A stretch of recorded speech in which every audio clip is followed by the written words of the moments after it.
I'm Eddie, and these woods, they're my sanctuary. A haven where I'd go to unclutter my mind, to soak in the symphony of nature. But today, the woods were different. The birds weren't singing, the bugs weren't buzzing. It was an unsettling silence that draped over the woods like a shroud. The leaves under my feet crunched louder, the rustling of the trees seemed harsher. It was as though the woods were devoid of life, devoid of its usual charm. The silence was deafening. It was as if the very air was heavy with anticipation. The woods that I knew, that I loved, felt alien. It was as if the forest had secrets it didn't want to share. It was as if the forest itself was holding its breath, waiting for something to happen. And there it was, a chilling sight that froze me in my tracks. A hand, just lying there, as if it had been carelessly discarded by its owner. My heart pounded in my chest like a war drum, sending a shockwave of fear coursing through my veins. The hand was eerily still, its lifeless fingers curled, as if reaching out for something, or someone. My mind raced, thoughts colliding in a whirlwind of terror and confusion. Should I draw closer, investigate this macabre discovery? Or should I turn on my heels and flee, leaving behind the unanswered mystery of this solitary hand? But as I pondered, my fear morphed into a crippling panic.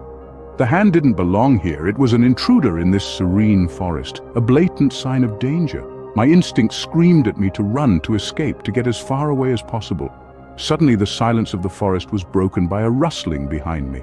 The leaves underfoot echoed like a drumbeat in my ears, but they weren't my footsteps. The rhythm was off, disjointed, a cacophony that existed separate from my own hurried pace. There was a presence, unseen, unheard, but palpable. It was chasing me, hunting me through the silent woods. My heart pounded in my chest, a wild animal caged within me, thrashing against my ribs in its desperation to escape. The air tasted of fear, thick and cloying, filling my lungs until it was all I could breathe. All I could hear was the crunch of leaves, the snap of twigs, and the deafening roar of my own blood in my ears. The woods around me were a blur, the trees mere specters in my peripheral vision. I didn't dare to look back, didn't dare to confirm the terror that prickled at the back of my neck. I could feel it, the malevolent intent, the need to catch, to capture, to claim. It was a shadow on my heels, a ghost on the wind, a nightmare that had somehow bled into reality. Adrenaline, the sweet, bitter cocktail of survival, coursed through my veins, lending strength to my legs, sharpness to my mind. Every instinct screamed at me to run, to escape, to survive. And run I did, my legs pumping, my breath ragged, my mind a whirl of terror and confusion. I was a stranger in these woods now, a prey in a predator's playground.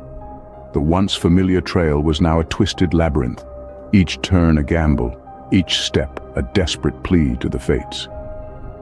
The world was reduced to the pounding of my heart, the crunching of leaves, and the relentless pursuit of the unseen.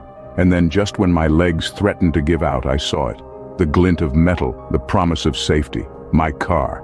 I flung myself into it, the cold leather of the seat a stark contrast against my sweat-soaked clothes.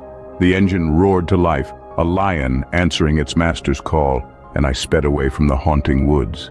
Safe in my car, I could only hear the pounding of my heart and the unanswered questions swirling in my mind.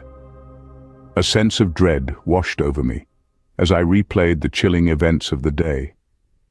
The uncanny silence, the ghastly hand, the invisible pursuer. All these elements formed a puzzle that was beyond my comprehension.